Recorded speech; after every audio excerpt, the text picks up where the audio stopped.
Andy here, and Illinois Bettors mobile betting is back live on March 5th. You can pre-register now. FanDuel has a $1,000 risk-free bet just for you. The link to pre-register is in the podcast description. It's in the YouTube description. If you have any questions, hit me up on Twitter. I can help you out too. And for everybody, not just Illinois, if you are a new FanDuel user, you can get a 30-1 promo bet on this weekend's UFC fights. Covington versus Masvidal. Pick a fighter, bet $5, win 150. That's 30-1. Decent deal for you. Details on the website. Check it out. Like I said, links in the description. Thanks a lot. Back to programming.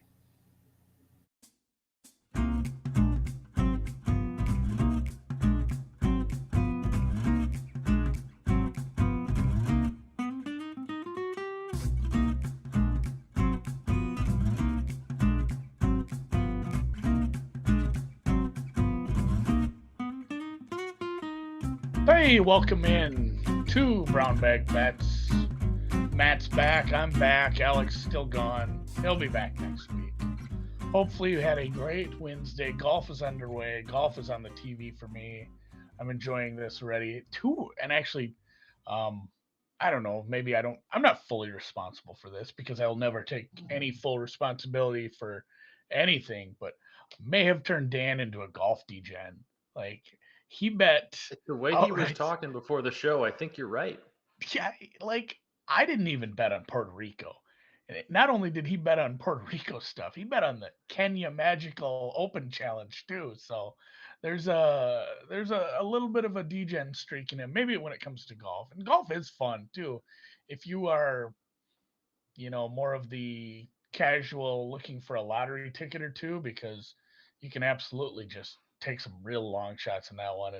And just like Sepp Straka one, somebody, Lord knows there was somebody like identified Sepp Straka and said, I think he plays well. I'm adding him as a small bet to a big card. I know people who hit him, but there's some guy who just was like betting people down the board at big numbers that randomly Andy, hit there's him too. probably That some shit guy that happens. just saw the name Sepp Straka and said, I'm going to bet him to win. Didn't even play him because they had his numbers. They just said, that Yeah, name's cool.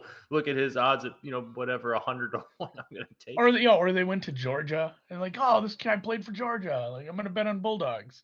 I've tried doing that. I've done all Bulldog lineups. It never goes good, especially the way Hudson Swafford's playing right now. Jesus H Chrysler. But yeah, we'll be a little more. I didn't have any bets yesterday. It felt actually nice to just like de-stress from betting, not even pay I, I attention. I did the same thing. I took the NHL had a couple national games, but the Wednesday nights, since they have those, it's a smaller slate. It's only 3 or 4 games. Didn't see anything I loved, and I was like, you know what? I don't need to force anything tonight. Sometimes it's nice to have those stress-free evenings. Yeah, my spreadsheet was just broke, and I fixed it. I just didn't have time to fix it. So my scraper's back. I'm pulling in all the data I need. I have some college hoop bets. Haven't entered them in BetSperts yet. So you're the first people ever to see what I'm on today. Although again, proceed with caution. Things have not gone well for even like my outright pick for the Big South. Either way, like UNC Asheville, I really liked them. They have a transfer from Tennessee playing in his 5th year. Good ball player, maybe one of the best players in the league. Early foul trouble, they lose to a 5-win team. Like my first outright flailed out famously and quickly. I'll have more of those as we go, though. We'll talk some more um, conference preview stuff. I should have the Missouri Valley Conference preview out here in a little bit, along with a video. If you don't like to read, I'm doing super short videos on the YouTube channel. You can find all those. I'm putting them in a playlist. So look for those too if you hate reading, because they're even quicker. You We can knock those out in like 2 minutes. we post those up on the site too. So if you're not on the YouTube page, if you're just on the app or the site, those all should be up in the content page. A lot of them up in that main carousel on the homepage. Perfect. Just want to Perfect. get Andy's face everywhere. Yeah, including in that ad. Look at that. That was like our first I recorded that so I wouldn't have to try to nail it today. I'm gonna do that more. I'm gonna record them so I don't have to try You don't have to to wing be it. perfect. Yeah, I don't have to be perfect live then. It's a lot easier because you can do a couple takes. Although I will say that was my first take. They call me One Take Andy. And yes, it is called Arch Madness. It is the king of at least tournament names. I'm excited about the tournament for sure. That one's a little more wide open, but some picks for today starting in the WAC. This is a conference tournament that doesn't start for a couple days yet. Next week, everybody in the WAC, I believe, has two more games finishing up on Saturday. I'm looking at Tarleton State. This is a Texas team taking on another Texas team, and Sam Houston. Sam Houston, the Bearcats with a K, very good.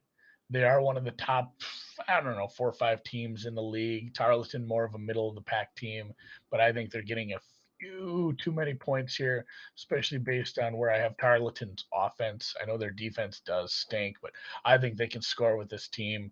Uh, Sam Houston, middle of the pack defense. Tarleton, a good offense, I believe, and I think they'll be able to run with this team and at least score with them. I'm gonna skip. I'm gonna skip right down to Fresno. I'm gonna do that one next because I don't care if these are out of order. Anyway, it was Tarleton +6, Fresno +8. The Mountain West is just a meat grinder right now. Every day there's upsets, and this is a really tough one. San Diego State's very good. I guess I'd rather fade San Diego State come tournament time. That's a lot easier. They always seem to bottle it up sometimes during the tournament. And this is another one too where people are going to look and say they played Fresno, they beat Fresno by like 15. At Fresno, and why would you bet this? It's like you just can't look at such a small sample size as one game and say they beat them. Sometimes if you have two games against a team and you just myrtleize them, there's something to be said. But I mean, San Diego State for sure is beatable. They dropped one to Boise. They lost to Colorado back in early February. They've lost some.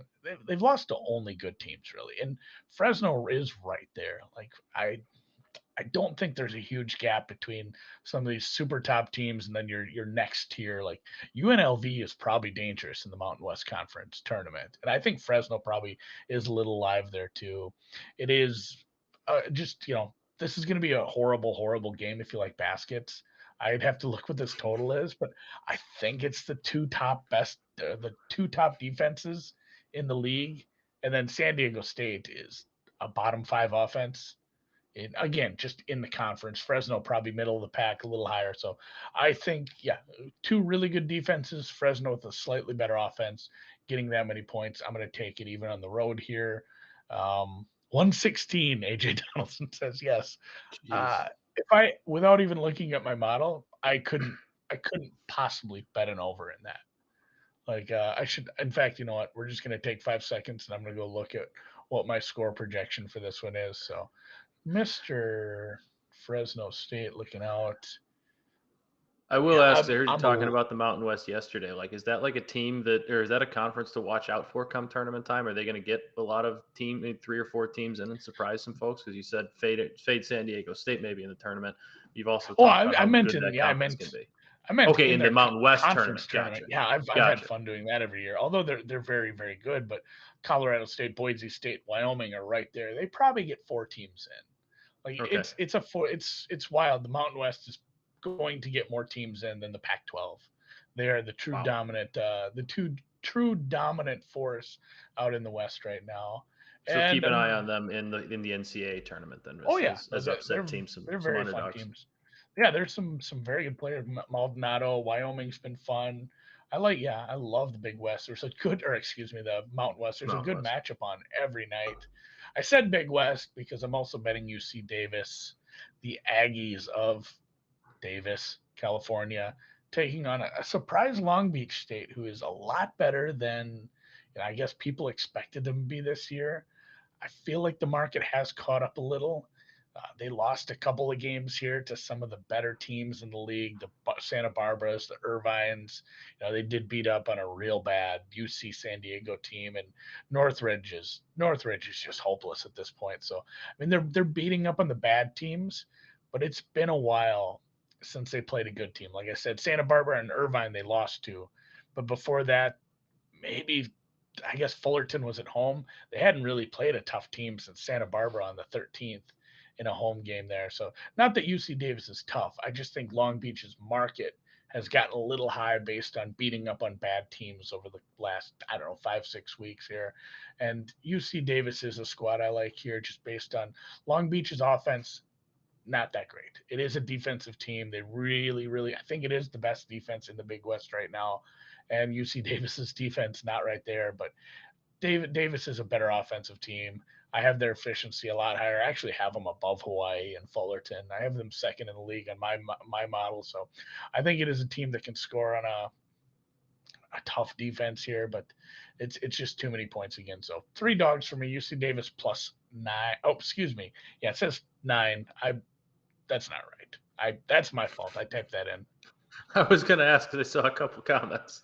Did you Yeah. get it a couple days ago, or is it No, jumping no. really It big? was, yeah, it was never 9. I have no idea why I typed that. I have on my spreadsheet 5.5 highlighted. So that's just me being a bonehead. Don't Hmm, listen to me. 5.5 is fine. that happens. If you can get 9, take it. Take it. If you can find 9 at your book, by all means, I would bet that as well. But yeah, UC Davis plus 5.5. Sorry, Sam and Power Trip.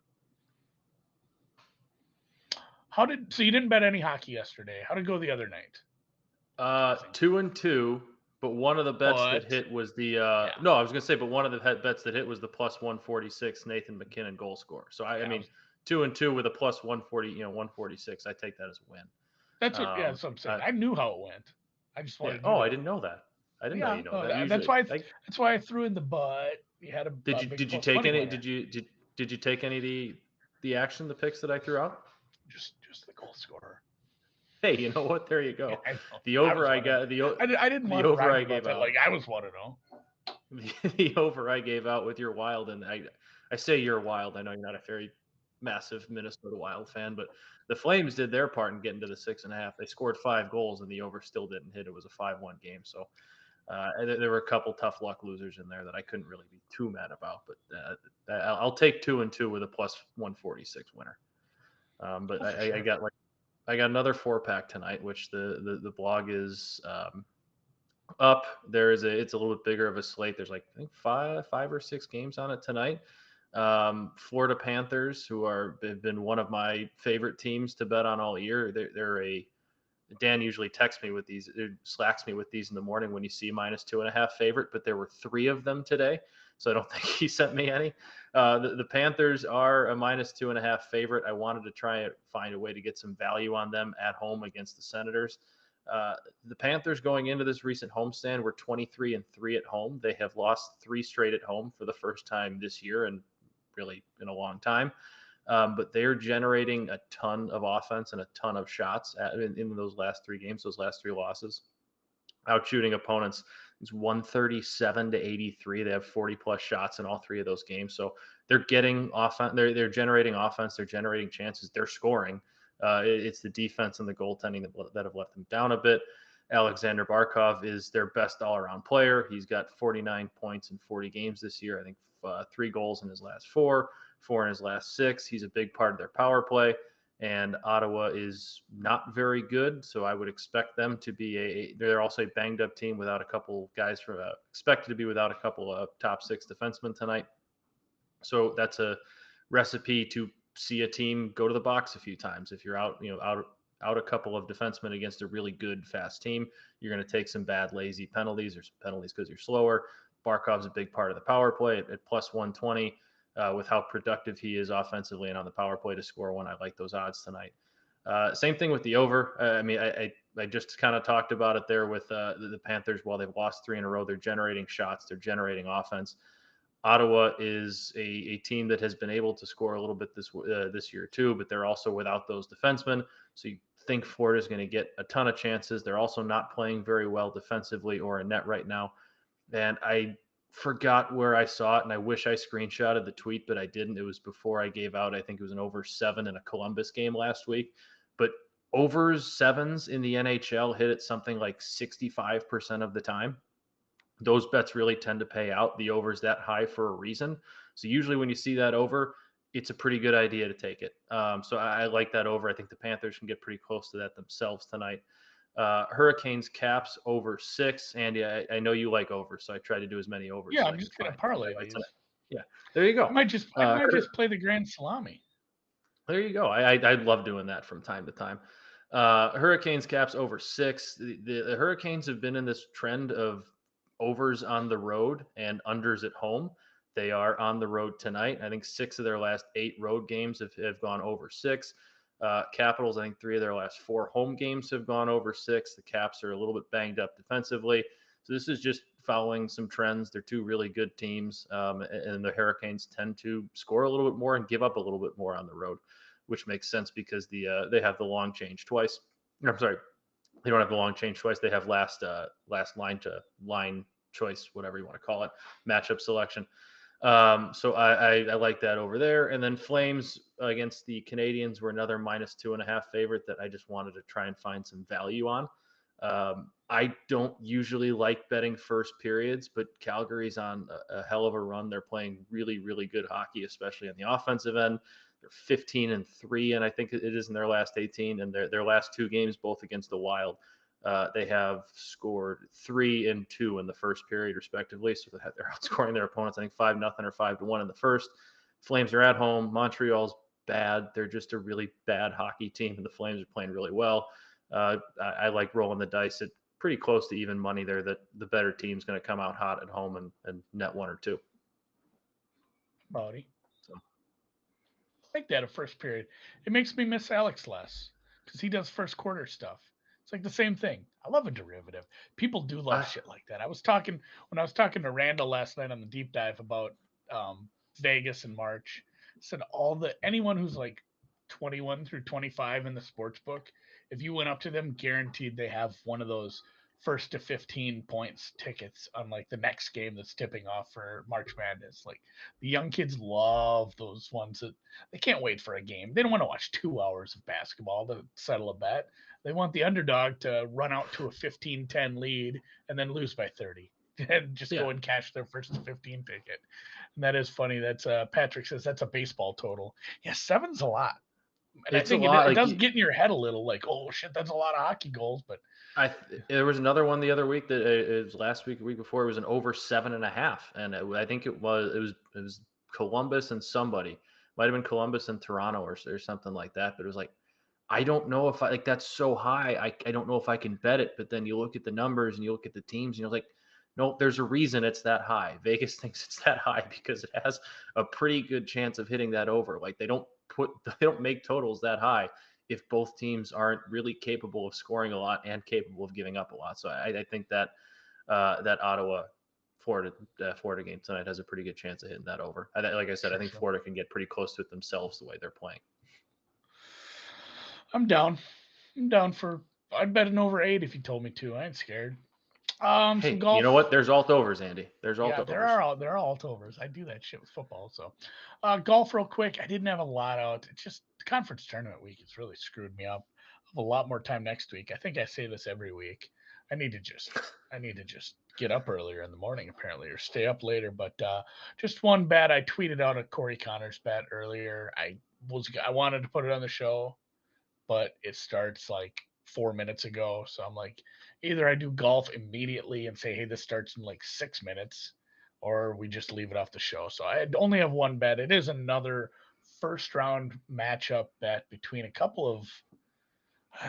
Again, this is maybe similar to my college basketball in a way. Like, I don't expect these guys to play well. Like what I'm modeling, what I'm looking at, the stats I'm using, I don't expect either of these guys to be super successful here based on, I mean, just Van Ruyen's tee to green, both of their approach games, a few other things that I'm modeling into this one. But it is super important, and something a conversation I've had with a couple people about golf modeling, golf betting is like, if you take a course, what a course can do is take away your strength. Like, and we kept using this example. It's like a guy can be the best with his second shot. He can murder his irons where he's so accurate, hitting every green in regulation on his second shot. But if his tee shot is wayward and he's in 4-inch rough like we're seeing here today, it doesn't matter. Like you take a strength, turns him into a weakness, and it's not a weakness, I guess, but it takes away one of your strengths. So if somebody who can't find fairways here is going to struggle, if this rough is what we've seen, like seen some people at the course, some caddies, some other people have talked about it, said it's real nasty this week, looking like U.S. Open rough, and Matt Jones right now getting a little more respect for his name than I really think. He had a really good finish at the Century out in Hawaii there. And then from there on out, he missed 4 out of 6 cuts. Finished okay at the Genesis, putted like shit. Like the rest of his game carried him, and he couldn't putt. Missed the cut at the Honda. His form just stinks for a guy of getting the respect he is. Whereas Van Ruyen, again, never going to be in contention outside of the weird run he had in the playoffs last year. I forgot it was like fifth at the BMW, but um, just all the weird alt stuff through the swing season up to the Houston Open, and then the events that he has played this side of the pond so far this year. He's like a top 40 guy. He's playing well enough to compete, be around. I think this is just a day one bet. I don't need him to make the cut for this, but I think he's going to be one of those guys that's just inside the cut line. And Matt Jones is going to struggle here with, his approach game has been rough. His first shots have not found the fairway very often. I think he's going to be just finding himself in trouble constantly. So I really had a this is famous last words, but I really had a massive edge on this one. Like this one didn't make a lot of sense at the price. Those are usually the ones that blow up in my face. And Dan is asking, yes, he is a former Gopher. So I should have put on. I have a Gophers hat over here somewhere. It said it's St. Paul Saints AAA baseball today, but uh, I don't put that into account. I think if you go play golf, you should play golf for a Southern team. I don't understand being on a golf team in the Midwest. That's something else. I guess we have a Top Golf in Minneapolis now. Maybe that's what they do in the off season. But Yeah, they just he headed to is Top Golf. he is a former Gopher. It's a South African who's a former Gopher, much like Sepp Straka is a Georgia Bulldog. They have the little flags in front of their names, but they're not from those places. They've played in America forever. So real quick mention on the combine. The guys over at 4for4 have done some work on that. If you don't have a Prize Picks account, you should get a Prize Picks account. God, how do I do this without saying something bad about Prize Picks? I don't want to like belittle their core product, like prop betting in the NFL is what it is. It's not betting, it's prop contests. You shouldn't call it betting, but prop contest stuff that they have for NFL and NBA is great, and I had some fun with that. But what they're doing now is way more fun. Like this is just better.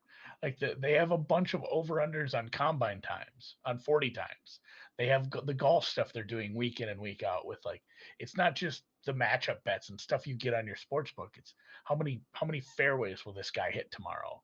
Like how many birdies will he have tomorrow? You can do a lot of fun stuff. I like that a lot better than the actual core product. I hopefully and I Yeah, I we like have their their golf stuff a lot. we have their ear a little. Maybe I'll talk to some of them and I think they realize obviously they realize what they're doing is like they're building some really fun stuff that's getting some traction like that. So right now, yeah, Connor from 4for4 has a free article. I know a lot of stuff at 4for4 is paywalled, but he has a free article with a bunch of picks for the 40 times. If you want to get involved, promo code BetSperts gets you a $100 instant deposit match if you use that promo code when you sign up. So you can get yourself twice as many funds to put in 40 times on 21-year-old kids running in Indianapolis this weekend. And yes, Kenny Pickett, tiny hands. Double jointed thumb, though. I'm going to, maybe we Does give him a that little counteract benefit. the small hand then? I have no idea, man. I've just seen Yeah. it brought up. So weird. But, and then obviously, like we said off the top, Illinois, get on it. Get your $100 free. Get your $1,000 risk-free bet. Take advantage of the UFC promo. A lot of fun stuff going on. Illinois, pick up your phones, pre-register. FanDuel, thank you for being the title sponsor. Matt, thanks for coming in. Here's to hockey succeeding again tonight. Hit the thumbs up on the YouTube channel. Check out some conference tournament previews, and we'll catch you on Friday.